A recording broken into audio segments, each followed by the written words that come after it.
Hello and welcome. You are listening to From Here with a View, a We Are the Seeds Philadelphia podcast. My name is Zachariah Julian. I recently traveled to Santa Fe, New Mexico, where I had a conversation with an amazing artist, Celia Calabaza, from the Jicarilla Apache Nation. Enjoy. My name is Celia Calabaza. I'm half Jicarilla Apache in Santo Domingo, Pueblo. I currently live in Santa Fe, New Mexico, where I'm going to school at. What inspired you to get into art? I started doing drawing as a hobby. I remember being young, really young, living with my mother at the time, drawing like characters from like Super Mario to Yoshi to like Bowser and a few other characters from that universe. As time went on, I just started getting more into it and I really liked where I was going with it. And when I graduated high school, it was already like I had to choose or make a decision within my career. So I obviously chose art since it was something I'm good at and something I knew, and I wasn't really sure of what I wanted to do. So art ran in both of my mom and my dad's side of the family. When I would see my cousins on my dad's side, they would make a lot of portrait drawings for my mother. And they did a lot of things like drawing a lot of like elk, deer, like just a lot of native artwork that you see. And just seeing their artwork like kind of inspired me right there. And then I also had, on my mother's side, I had like family members who were like just naturally artists and they were really good at it. And I just wanted to continue it and continue that artistic line that we have within my own family. It took a while for me to even like branch out from my own style because I think it was back in 2020 when COVID started and we were pretty much in lockdown. I was just really nervous of like trying to incorporate my culture within my artwork because I know some of the elders would get mad and some certain other elders won't get mad, but I think that's how I started to create my own style. Started incorporating more of my culture and just what I like to do as a person, like my hobbies and what I enjoy the most. And like some of my artwork that I show, I get scared of like showing it to my grandmother because I feel like she might get mad at me and say like, you're not drawing this correctly, you're not drawing that correctly. So I tried not to like show too much of our culture because I didn't want any other person to like appropriate it, and I didn't want to disrespect what I was drawing because I know that's supposed to be in your heart and you're supposed to keep that in within your heart too. So even selling my artwork back on the res too is just nerve-wracking because like I don't know what they're gonna say. Once I see like other like younger generations that look at my artwork, it makes me feel good because they like what I'm making and they like what I'm doing at this point in my artwork. So yeah, I feel like there's a lot of pressure within I guess just not only me but other artists too, because like being back home it's kind of hard trying to sell your artwork and trying to get yourself out there. And like moving off the reservation, there's a lot of people who are interested in your artwork and who want to know more about it, and it's just not being there, not being at home and showing everybody what you're doing is kind of that's what makes it the burden, and just trying to stick closer to your traditional side and your traditional roots of where you come from. It just reminds me of why I'm here and why I chose this path.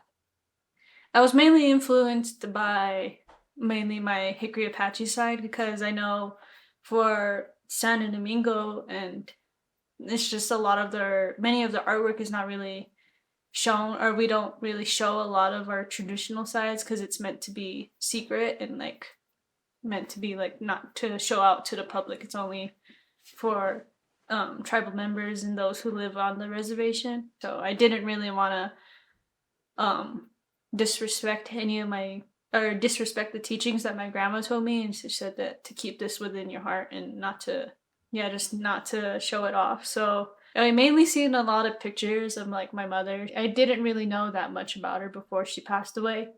And like just looking at these photos and looking at her and just drawing what I saw made me feel more connected of like who I was, because it felt like I was just lost pretty much and I didn't know what to do with my artwork. And that's that's in 2020. I saw a few pictures of my mother, and yeah, I started going from there. And then now pretty much how I started my own style, was just looking at old photos and talking to my grandmother about like what was going on in this time and like what was happening. And she pretty much helped me reconnect back to like what was happening in like that world, like in the old world when my mother was still around. And yeah, it was just pretty interesting learning about it and like learning about all of that, because yeah, I was lost before and now slowly finding my way in my own style.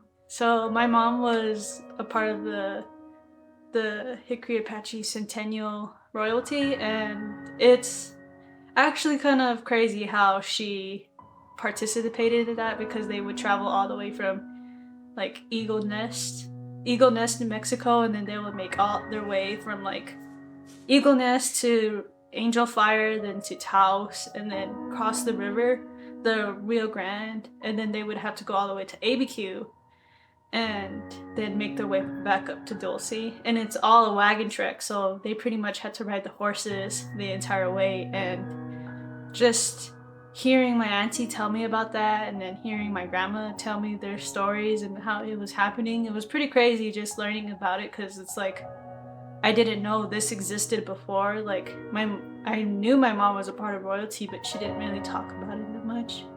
And just hearing my auntie and my grandma talk about it, or my few aunties that were a part of it who participated in this event, like it was pretty cool learning about it, because we don't do that now. And just learning about this like now is like pretty interesting. Learning about our history is pretty cool. Do you participate in the royalty? Yes, I do. I'm the Jicarilla Apache rodeo queen. My family, like my oldest sister, started off as Little Beaver rodeo princess, and it was pretty amazing just seeing her do all that, because I remember just going to every rodeo with her, like getting up really early and having to like drive all the way to Pagosa or to drive all the way to Albuquerque with the horses. Like we would all be all piled in the truck and having to drive all the way to like a rodeo or parade that we needed to attend to, and just seeing my sister do all that was pretty amazing, just seeing her go through it. And then I saw my sister Ashley, she decided to try out for princess, and just seeing her go through that was actually like a special moment. Like just inspired me wanting to learn to like be a part of royalty and to be a part of that history.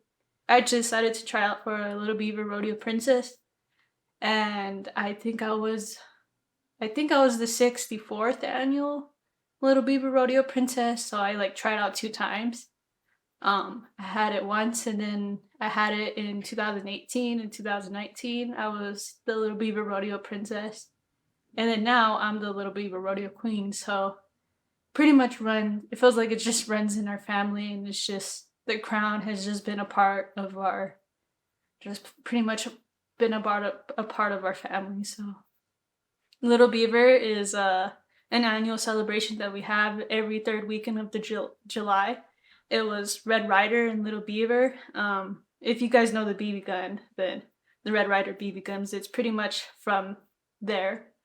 So it was pretty much to honor the first Little Beaver and the first Red Ryder, and how they traveled all over the country, just showing what it's like to be in the old Western. And even in Albuquerque, they had an old place here called Little Beaver Town. So Little Beaver Town was like where you could come over and see like powwows and see powwows, little dances here and there, and then they have a rodeo for like Red Ryder.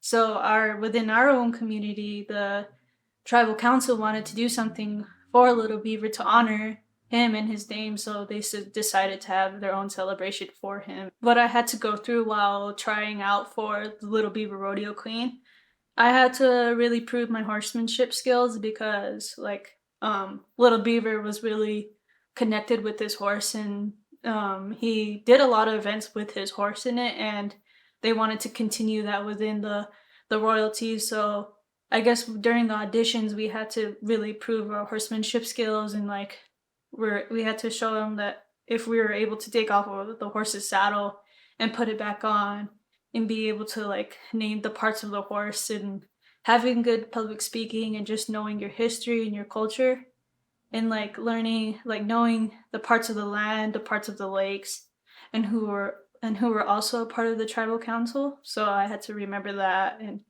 just pretty much remember, like I had to remember a lot of things that way I could be able to explain to people like what was going on, and they'll see what we were doing this and why we have little beavers. So you kind of had to remember a lot of things.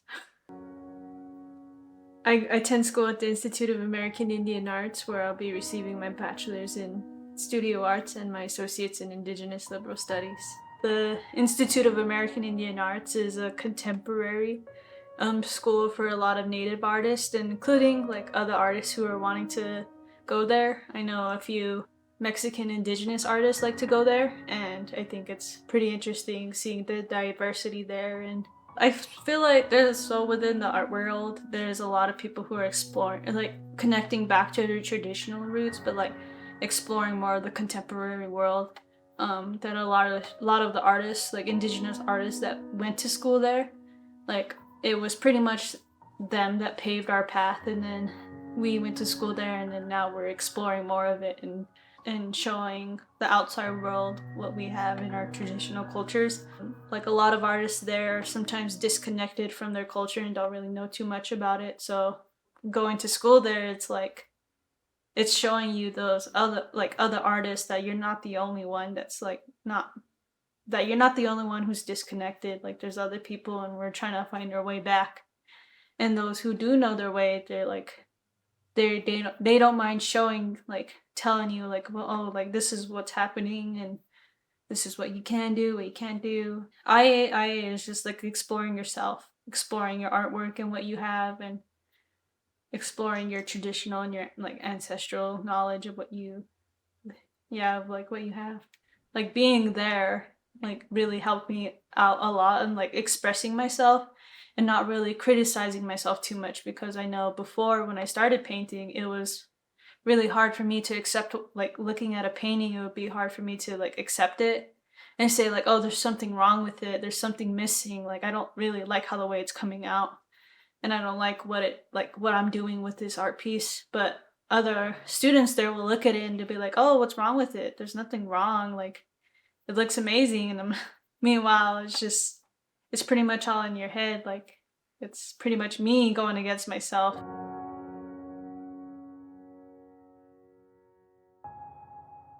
This piece is called I call this piece Inner Beauty. Yeah, just pretty much expressing myself and who I am as a person. I wanted to get like every part of where I'm from. So I have my Pueblo side, and then my Jicarilla Apache side, and like the homes we used to live in. And I wanted to make it seem like as if they're protecting me, or if I'm being protected by them. And within the background, I wanted to incorporate different kinds of colors, because I like a lot of colors. There's not really one color I stick to. And I wanted to incorporate pictures of my family, because I know I wouldn't be here without them. Here is a photo of my grandmother. Up here, she's one of my great grandmothers. And then I actually have another photo of like my mother and then one of my uncles. This was with them when they were trying out for the royalty. And then these are like a bunch of ladies that were trying out for Apache Centennial royalty.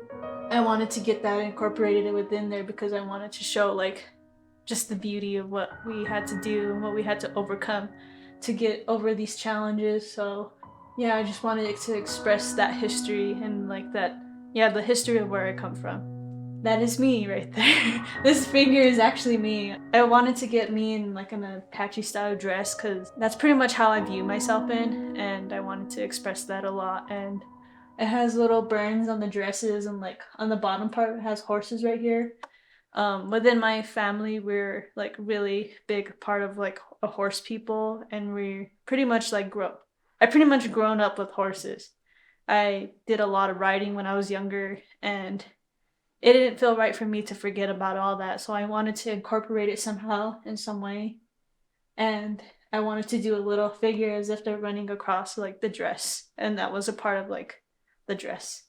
And then each part, like there's little parts right here where it's actually, it looks like it's burning the dress. I wanted to do, I wanted to express how it was like when I was like when I feel anxiety and when I just feel like I can't control anything in the world and it just feels like everything's burning up and everything is just, it's just so much I can't take. Like I don't know what to do with all this. It's just a lot to deal with. So I wanted to get all these parts because it's like it's who I am. It's what made me me and what makes me a person. So I wanted to get like a lot of that. So yeah.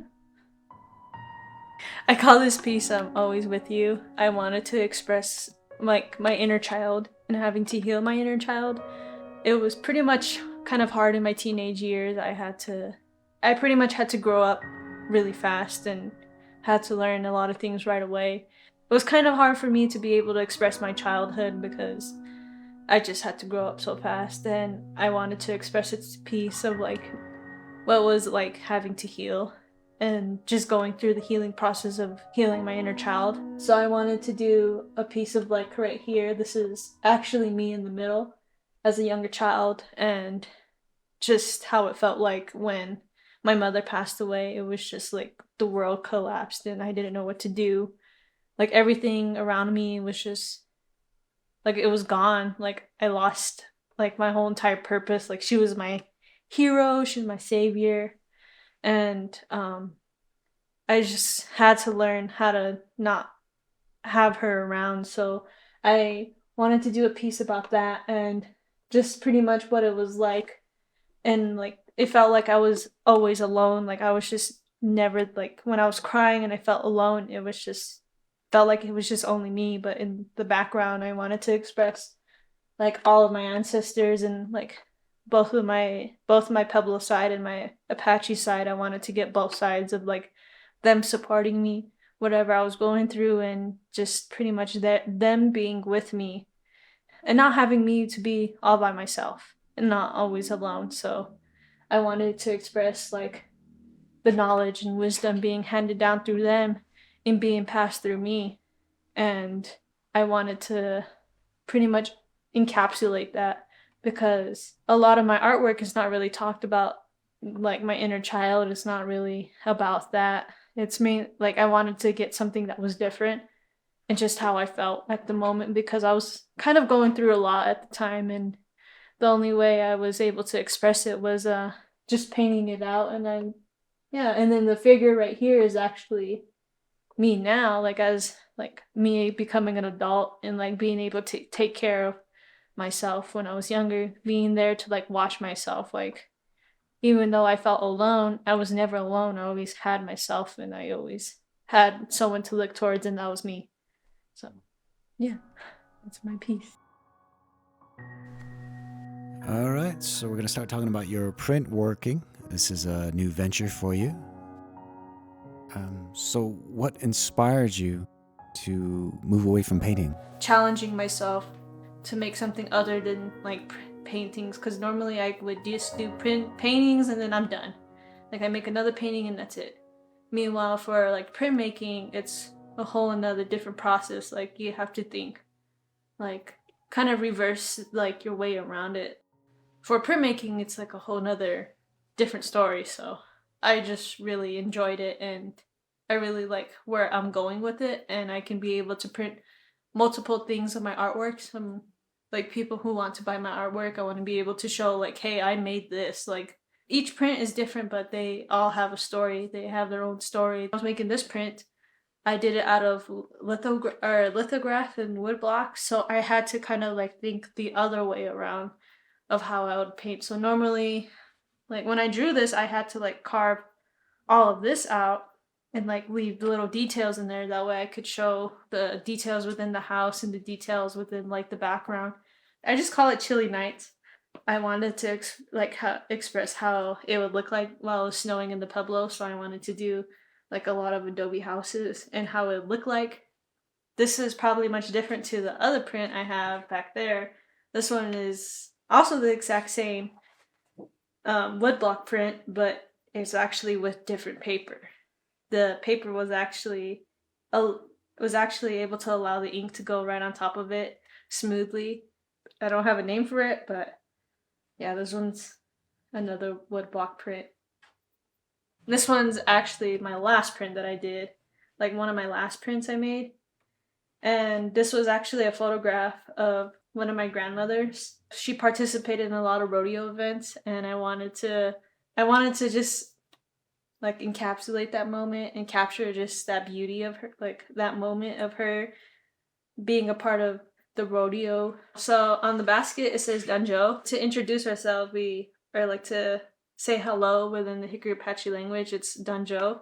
This was actually made for Gojia, our annual foot race that we have, and I wanted to express like the basketry, our beautiful baskets that we make on the Jicarilla Apache reservation, expressing like not only is it a beautiful artwork, but it could actually have like significant meaning. Like it could be used to carry things, to carry water, to carry food. So I wanted to do something with the foot, or for Gojia and our annual foot race, and during the foot race we actually, like, if we throw out food and we give food away. So I wanted to do some pieces of food in there. Actually, I just put cedar because that's like the most holy time where you're actually supposed to be praying, and actually praying for more food, or praying for maybe a better year this year, or like praying that, hoping we get more snow, or hoping we get more rain. So I wanted to include that within my piece, because without it then we wouldn't have all this around us. So just expressing the beauty that we have that's not really talked about. Would you mind giving us a brief summary of Gojia? Okay, so Gojia is actually held every year for this, like during September, and that's actually an annual. It's like a harvest feast. There's two sides, and it's Red Clan and Oleto and Lenero, and that's Red Clan and White Clan, and each clan represents like both the seasons. One can represent the sun and the moon. It's pretty much determining our harvest this year and what's going to be happening this year. Like, so if Red Clan wins, then we get like more, like we get a good harvest within our fruit and vegetables. And then if White Clan wins, then we get better harvest within our like big game animals. So we get a lot of like meat. Thank you so much for this great conversation. I just wanted to ask what you're going to do after you graduate, and any words of encouragement or wisdom you can bestow upon future Native contemporary artists like yourself. Right now, I really wanted to get into forestry. I wanted to get more into exploring with nature, or that's one thing I want to do, but I have other things on my mind where I want to become a full-time artist, or I want to go back home and be able to teach the younger generations on how to make art, and it's just not really talked about within our community. And I think art has helped me out a lot, like dealing with a lot of emotions. I can be able to paint it out into a canvas and express what I'm feeling onto the canvas, and I just kind of like painting how I'm feeling onto, like, painting my emotions, and really getting into that expressive side, because I know within our community it's not really talked about too much. It's pretty much like it's shunned against. Like if you get mad or get sad, they're like, oh, you can't do that, you can't be mad, or you can't be sad, you have to be happy.